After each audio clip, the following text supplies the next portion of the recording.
So આજના લેક્ચરમાં આપણે સ્ટાર્ટ કરીશું difference between traditional and E બિઝનેસના ડિફરન્સથી. So there are some points. So first one is focus.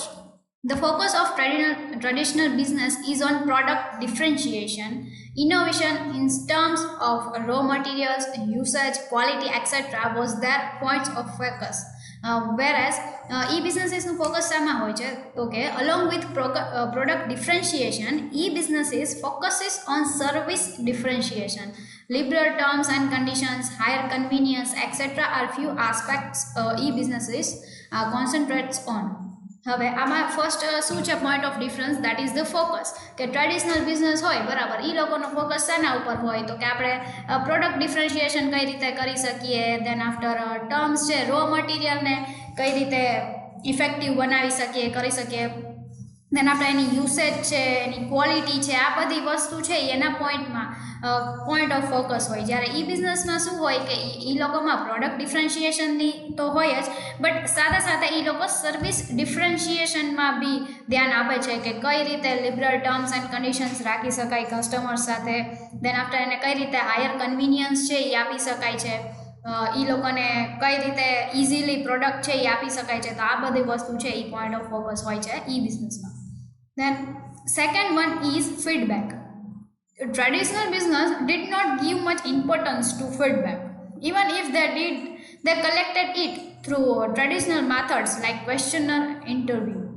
Whereas e-business gave substantial importance to feedback system. They collect feedback instantly through star rating, points, suggestions or complaints.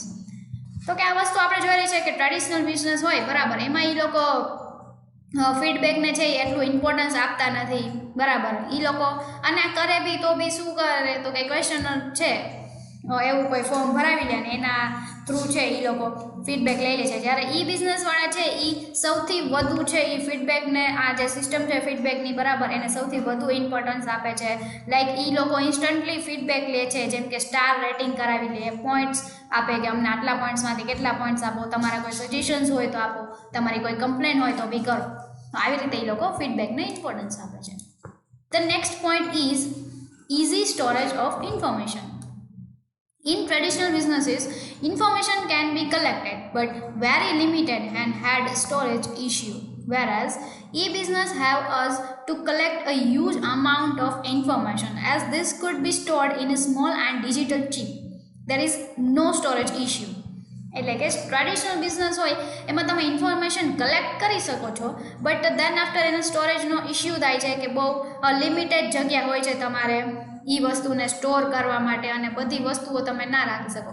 જ્યારે ઈ બિઝનેસમાં તો શું થાય કે તમને એ લોકોનું ઈમેલ આઈડી મળી જાય છે, ફોન નંબર મળી જાય છે, ઘણીવાર તમે કોઈ વસ્તુ જગ્યાએ એડ્રેસ કરેલ તો એનું એડ્રેસ બી મળી શકે છે. તો આવી રીતે વેરિયસ ટાઈપ્સની થિંગ્સ છે એ તમે કોઈ ચીપમાં કે એમાં છે એ અપલોડ કરીને રાખી શકો છો, તો એમાં કોઈ સ્ટોરેજનો ઇશ્યુ થતો નથી. And the last point is reach. Traditional business had limited geographical areas, but as discussed that internet is almost ubiquitously available, hence e-business has global reach. એટલે કે આપણે ઓલરેડી પોઈન્ટમાં ડિસ્કસ કરી લીધું છે કે ઈ બિઝનેસીસ છે બરાબર, એનું રીચ એટલે કે એનો એરિયા ઘણો બધો વધારે છે in comparison of traditional business. Traditional business શું હોય કે તમે જે સિટીમાં હોય મે બી એ સિટી પૂરતો મર્યાદિત હોય ઓર એ સ્ટેટ પૂરતો મર્યાદિત હોય, જ્યારે ઈ બિઝનેસ છે એ યુબિક્વિટસ છે એટલે કે યુનિવર્સલ છે અને ઇન્ટરનેટ બધી જગ્યાએ મળે છે. તો ઈ બિઝનેસ છે એનું ગ્લોબલ રીચ હોય છે. સો that is the differences between traditional and E business. Your next topic of your chapter number 4, that is ethical issues in e-commerce. Let us see. First, that is omnipresent or pervasive. Availability of internet and e-commerce is widespread, which is benefiting economy and society. However, at the same time, it has the potential to infect family life. Shopping on cell phone via internet can create distraction among the employees, and the concentration at work reduces and thus the productivity. Okay. સૌથી first issue છે ઈ કોમર્સમાં એ શું આવી શકે છે તો કે આ વસ્તુ છે ઇન્ટરનેટ અને ઈ કોમર્સ દ્વારા તમે ઘણી બધી જગ્યાએ પહોંચી શકો છો, વસ્તુઓ મંગાવી શકો છો, પ્રોડક્ટ્સ છે એ સેલ કરી શકો છો, બાય કરી શકો છો. કંપનીના કેસમાં શું પ્રોબ્લેમ આવે તો કે એના એમ્પ્લોઈઝ છે એ ઈ બિઝનેસ ઈ કોમર્સની ફેસિલિટીઝ દ્વારા જો વસ્તુઓ સેલ કરતા હોય તો પોતાની કોઈ એક વસ્તુ જોતા હોય બટ એમાંથી કોઈ બીજી વસ્તુ પર ટ્રાન્સફર થઈ જાય છે તો તમને એમાં વર્કનું છે એમાં રિડક્શન આવી જાય છે અને એટલી બધી પ્રોડક્ટિવિટી મળતી નથી. અને આપણે ફેમિલીના કેસમાં જોઈએ તો કોઈ એક વસ્તુ લેવા બેઠા હોય અને બીજી 10 નકામી વસ્તુ છે એ બી તમે સાથે સાથે ઇન કેસ ઓફ ડિસ્કાઉન્ટ્સ ને સેલ્સ ને આ બધી વસ્તુ જોઈને મગાવી લો છો. So that is the first issue that is pervasive. Next one is the global reach. Global reach, of course, one of the best feature of e-commerce, may reduce the cultural diversity and commodities and services and weakness local and small firms while at the same time strengthening the large global firm. એટલે કે જે ethical global rich છે એ સૌથી મોટો best feature તો છે ઈ કોમર્સનો, but સાથે સાથે એ શું રિડ્યુસ કરે છે તો કે કલ્ચરલ ડાયવર્સિટીઝ છે કોમોડિટીઝ એન્ડ સર્વિસીસમાં આ બધાને છે એને ઓછું કરી દે છે. અને સેકન્ડ શું છે તો કે એ લોકલ અને સ્મોલ ફર્મ્સ છે જે લોકો ઈ કોમર્સમાં છે બિઝનેસ નથી કરતા બટ એ જગ્યાએ રહીને ત્યાં જ રહીને કરે છે તો એ લોકોને વીકનેસ આપી દે છે. ઈ બિઝનેસમાં ઈ કોમર્સમાં ન હોવાને કારણે એનો રીચ એરિયા છે એટલી બધી સુધી નથી પહોંચી શકાતો, જ્યારે ધ ગ્લોબલ ફર્મ છે એ લોકોને લાર્જ અને ગ્લોબલ ફર્મ છે એને સ્ટ્રેન્થ આપે છે કે વધુ ને વધુ છે તમે એની પ્રોડક્ટ સેલ કરી શકે છે.